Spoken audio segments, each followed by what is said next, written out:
Welcome to the SeizeYourBusiness.com podcast and video blog. My name is Kevin O'Flaherty from O'Flaherty Law. My co-host Jim Wazak couldn't make it today, but we're joined by Jeff Galas. And Jeff, why don't you tell us a little bit about yourself and what you do? Thank you. I appreciate that, and it's nice to be here. Thank you, Kevin. And sorry I missed you, Jim. Quite simply, I work with entrepreneurs, founders, presidents, CEOs, and help them take the jump to the next level. So whether they're stuck at $1, $5, $10 million, I help build out their sales and management structures to get them to the next plateau. And your company is OnPurpose Growth, right? OnPurpose Growth. Okay. And so the topic we're going to talk about today is basically getting out of your own way when managing people, which is a problem that a lot of us have. And Jeff basically, I asked him what we wanted to talk about or what he wanted to talk about, and he said, well, give me a problem you're having, let's work through it on the air. So managing people is one of my weaknesses, and always want to improve that. So Jeff, thanks for coaching me on camera today. It'll be interesting, that's for sure. So we talked offline a little bit about kind of the management style that you teach people, and it deals with a lot with removing obstacles rather than micromanaging. So can you talk about that a little bit? Yeah, and I'll go back. I'll go on my little rant here and sorry to bore people, but what started in American management was this command and control, and the organizational structure that we see is top down. And the idea is that we put measurements, we put accountability, and we put all of this structure in place so that we can monitor and we can control our people. And then business owners, managers say, why don't they act more like me? And when you break that down, the way you act isn't about structure and it isn't about control. It's about finding a problem and solving it. Yet the organizational structures that we put in place for these $5, $10, $15 million companies aren't one that allows people to do that. So the shift that I help people make is that you have to get out of being a micromanager, go back to being a visionary, go back to being the big idea person, and your job for your people is to remove the obstacles. Not to tell them how to solve a problem, not to put in the specific steps, but rather take a step back and say, hey, this is stopping you from doing it, I can remove that, you go focus on what you're good at. So how do you strike a balance, and I'm sure this is probably an objection you get a lot from people who are set in their ways like myself, how do you strike a balance between allowing people the flexibility to solve problems in their own ways, and if you've already solved the problem, you've got a system that you want to make sure, it may be a complex system, making sure that all the steps in that system are followed appropriately? Or do you just say, blow up your system, tell your staff what you need done in the most broad terms? And I would love to say there's a one-size-fits-all answer to that, but there's not. But here's my question. Why do we want to find a balance between those two things? Why is it a balanced approach? Well, to me, if in my perfect world, I'm someone who would like to say, here's the system, you guys just follow this checklist, do everything exactly the way I say to do it, and I'd love to have the complete command and control, but in my experience that hasn't worked out great, so that's why I buy into what you're saying. So let me ask you this, Kevin, is every person that you've run into and everybody you've hired just like you? No. In fact, there's probably a good thing. But why are you forcing them to solve the problems then the exact same way you did? Sure. So the devil's advocate rationale I would give, and I'm not... So let's play. So the rationale I would give for that is because, I've got 6 years of experience running the business. I figured out what the problems and the kinks in our systems are, and there's a list of things that I want to make sure, like in the client intake process, when we take a client in, if we want to provide a uniform level of service, like, like Starbucks, you expect certain things when you go to Starbucks. Absolutely. And they're all the same. I want to make sure that all these boxes get ticked off and we follow the procedure so chaos does not ensue based on who we have in that role at the time. So there are certain things, and you're absolutely right, that we want to make standard operating procedures. And these are the critical things. These are absolutely musts for client success. And when you have one of those musts, when you have that critical factor, then you can work with the team to create that standard operating procedure. Because again, you want to be able to create that process that allows for the variation between people, especially your legal team, you're a law firm. Sure.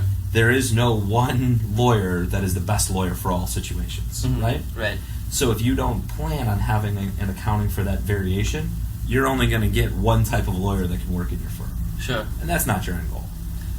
So and in my experience, I've even tried to throw out any systems for my attorneys. Basically, I get a good attorney, let them do exactly what you say. It's easier for me to remove obstacles for attorneys. So as we take this and we'll stretch it, and we'll go back to your Starbucks example. So many of the great breakthroughs that Starbucks has is because a barista in some small chain in, I don't know, Wyoming, came up with a cooler way and it spread. And we have to allow both for that innovation and that individualism, and also understand what's critical.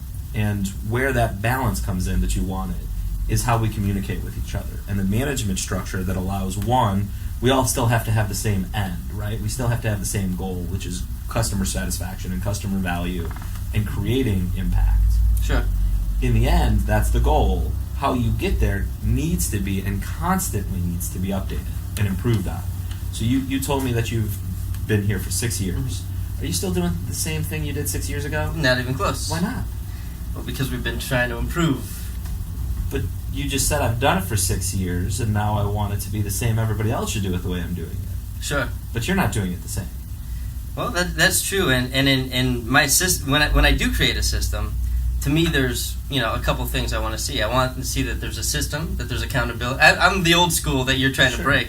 That there's accountability, that the system itself allows for innovation within it. So I don't want it to be static. I want the employees to be able to change it, and then I want to see results and execution. So exactly. And here's where we're talking about your mindset. What you just stated there is absolutely on. We want team accountability, not accountability to you, which means you have to change from the mindset of a manager to one of a facilitator.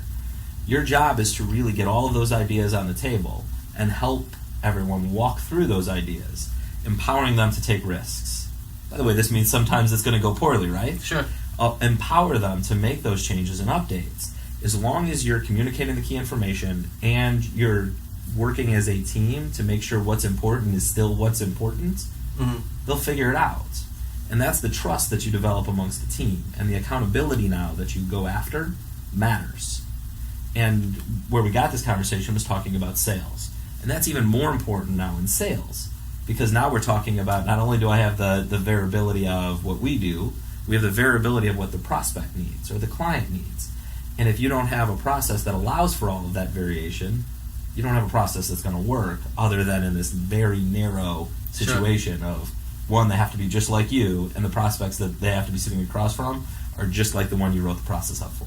So it sounds like you would advise people not to sweat the creation of a written system that accounts for everything, and basically spend more energy on hiring good people, training those people well, and then developing a meeting system or a way to stay in touch and facilitate communication back and forth between your leaders and yourself. Yeah, so let's take a step back, because I still believe in documentation and I still believe in documenting a process.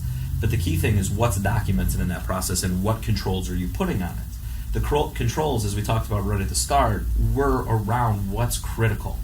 So we know that for us to get a client, these 3 things absolutely have to happen. If they don't happen, the client doesn't know what we do, and we don't know how to do it, right? Mm-hmm. So, for instance, a statement of work is a very common thing. So we know we have to get the statement of work in front of them. What's necessary for that statement of work needs to be documented. But the art and the intent behind how we communicate that, how we ask questions to see what the client wants to see in that statement of work and things like that, that shouldn't be standard. Sure. If that makes sense. So you strip it down a little bit. You make the key things more important.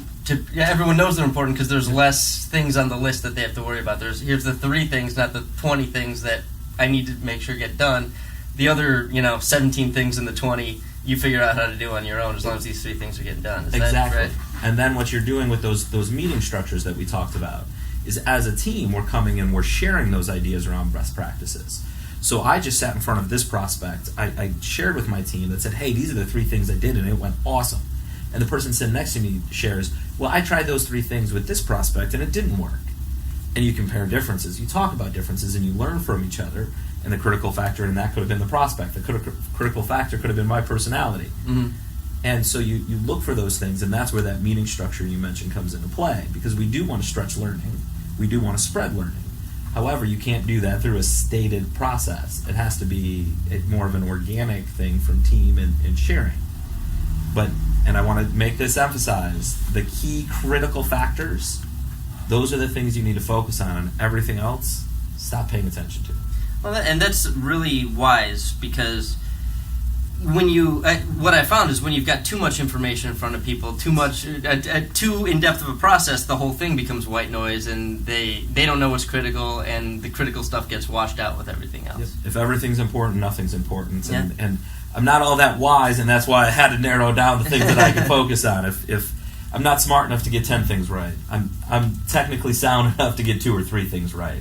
And so I just make sure I pick those 2 or 3 things that matter most.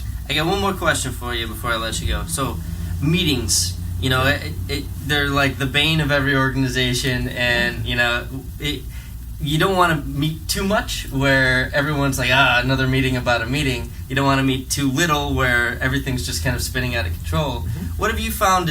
I'm sure it's different for every organization, but what tends to be a good meeting pace? Is it a weekly thing that you like to teach people to do, or monthly? So I recommend at least weekly. But what you just talked about, what really is important, talk about critical factors, is what is the goal of the meeting and what is the purpose of the meeting.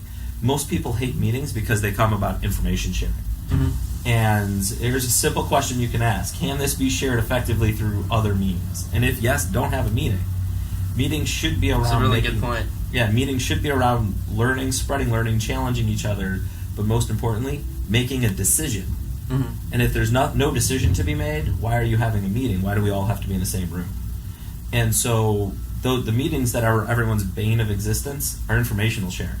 So it sounds like you're not a big fan of, just this is our weekly meeting. We just meet every week for the sake of meeting every week. There should be a purpose if you're going to be meeting. Exactly, and I do recommend meeting weekly, but there isn't a designed and a very specific purpose to that, and that's to surface problems, because over the course of a week, once you have more than one person, there's going to be a problem that has to be surfaced. Sure.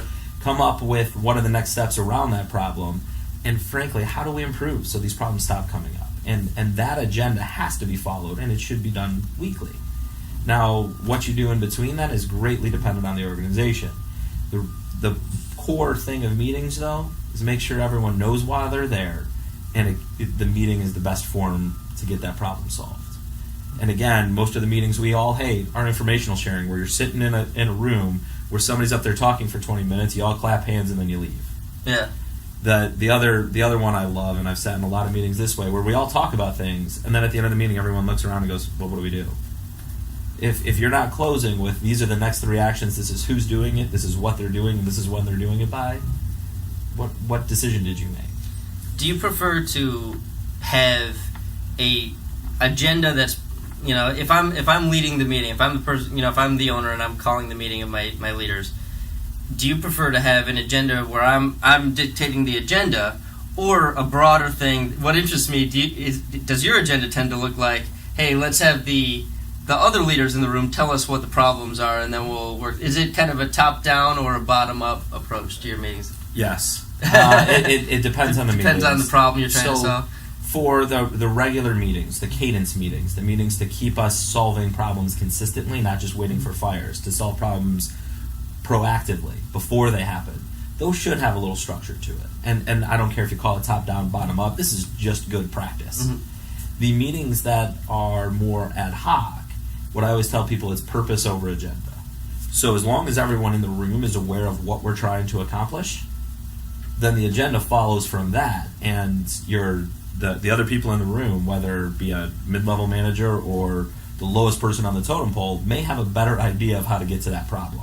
And that's where it comes from the people in the room. As long as you're following purpose and you know what the outcome needs to be, the middle can be filled in. All right. Well, Jeff, thanks so much for sharing your wisdom with us today. If people want to reach out to you, how can they reach you? Generally by phone. I'm kidding. Give out your number. Go to the website, onpurposegrowth.com. It's right on there. I'm on LinkedIn fair amount, so you can find me on there as well. Okay. And if you want to reach me, we do almost every area of law. You can call Flaherty Law at 630-324-6666. It's 630-324-6666 to schedule a free consultation. Jim Wazak provides supplemental cancer insurance. You can get his info at seizeyourbusiness.com. where you can also find other podcasts and videos, and we've got over 100 episodes now, so please check those out. And please download us and review us on iTunes. That's a big help for us.